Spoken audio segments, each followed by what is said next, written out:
Meanwhile, the World Bank says inflation is high and public trust is low in Nigeria. In its latest Nigeria update, the World Bank is recommending, among others, a social safety net for the poor and power sector reform. Arise correspondent Itoho Udofia brings us details. Twice a year, the World Bank Group publishes the Nigeria Development Update to evaluate the country's latest economic prospects and developments. The report sheds light on Nigeria's growth while recommending how to move forward. At this forum, leading experts from the public and private sector discussed the newest release, saying with COVID hitting an already fragile economy, the country's long-standing challenges are even more glaring. Nigeria is at a critical juncture. Nigeria has so much potential, but that potential has not been realized. And with the COVID crisis, the pressures on the economy, the pressures on society have been exacerbated. Rising food prices, which in 2020 accounted for 63% of the total increase in inflation, may have pushed almost 7 million Nigerians into poverty. You cannot say that you are a poor country and you're maintaining a lifestyle that is even much more, if you like, unsustainable than people who have the wealth. Limited unemployment opportunities is fueling some of the biggest crises we see today, with rising insurgency and criminality in the country. These factors contribute to the nation's economic instability. The thing here to understand is that the fact that there are more people working does not necessarily mean that they're getting higher incomes. But they're being probably pushed because of the needs of the crisis to go and hustle and find work. Along with a severe economic deficit, many mention the trust deficit between the public and private sector, the rich and the poor. This has made it difficult to know how to make this data accessible and address the issue. Between now and a year ago, if you had 100,000 naira in your pocket, what is worth now is about 81,000 naira. So what it means is that an average Nigerian or more Nigerians are living in poverty. More Nigerians are out of jobs, worsened even by the pandemic. But the panel remains optimistic, saying reducing inflation, providing social safety nets to the poor, and supporting small to mid-level businesses is a way forward. There have to be means to cushion, help ordinary Nigerians absorb the impact of that.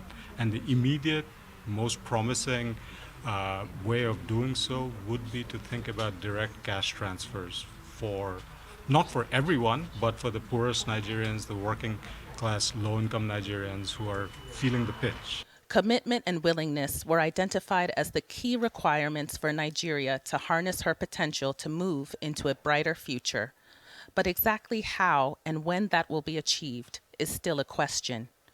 Itoro Udofia, Arise News, Abuja.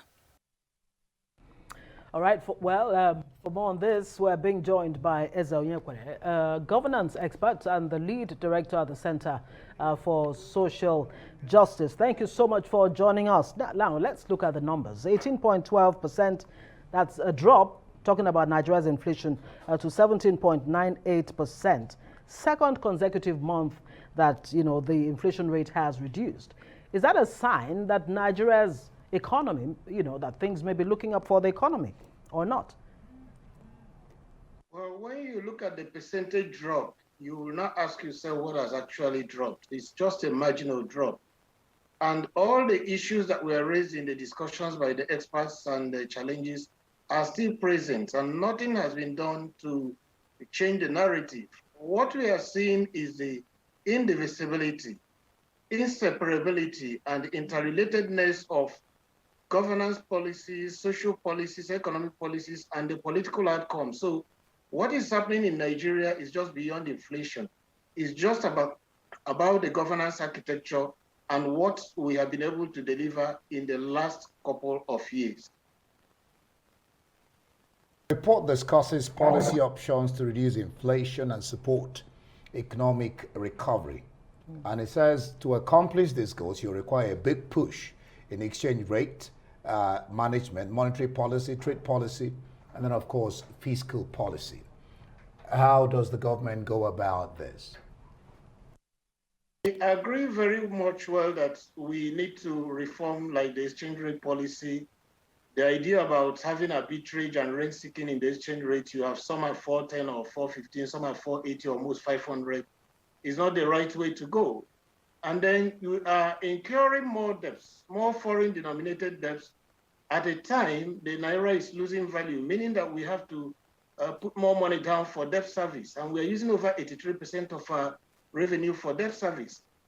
And we have a situation where the security challenge has contributed in no small measure to those who should ideally have jobs, the farmers, not having jobs again, not producing enough food to eat, and in an import-dependent economy. So these issues are very, very real. We expect that, first of all, to tackle inflation, we must tackle insecurity. And in tackling insecurity, we must strive at the highest level to unite the nation. And then these issues around exchange rate management, debt management, trade and fiscal policy management, more targeted developmental incentives by the central bank. You have all kinds of resources being put down by central bank to help grow the economy. They have to be more targeted in such a way that it reaches the poorest of the poor and the actual target groups that you have in the books that is supposed to reach. So in essence, what we're saying is that it's a whole package. It's not just something you do one thing and it leads to another and stops the rise. So the whole governance policies and the whole issues around trade, the whole issues around fiscal policy, monetary policy, and even employment policy and trade and the economic policies generally have to be rigid to be able for us to be able to arrive at the appropriate results. The World Bank recommends a social safety net for the poor. The federal government has come up with all kinds of policies to provide this social safety nets. And I wonder if you think they're yielding results. If not, why? And what needs to be done for this, social safety nets to actually achieve the desired results? I have a little bit of a disagreement from what the World Bank is saying in terms of the difference between giving the poor fish and teaching them how to fish. A good number of the people who have been thrown into acute poverty and for which we are trying to provide social safety nets for, the result, the basis of their being in poverty or being out of jobs, not being able to do their work is insecurity. So if you reduce insecurity, you are going to reduce the number of people you are going to provide for. And you cannot borrow money and redistribute it under the guise of social safety nets. You should rather take steps to increase these people's ability to create employment for themselves, to add value, and to do things that are sustainable. So it's not just a question of creating a social safety net register and distributing money to people. Secondly, even what the federal government is doing, we are doing from borrowing, and the little money we have, is that it is not properly targeted. So you have a situation where you say you are targeting the poor, and maybe 40 to 50 or 60% of the people you are actually targeting are not the poor. So it's being mismanaged. So what has to be done is to create a proper social register that talks about real poor people and not something which is subject to political manipulation. So that's the challenge. Right, thank you very much, Eze Onyekpere, a governance expert and lead director at Center for Social Justice, joining us on Newsnight.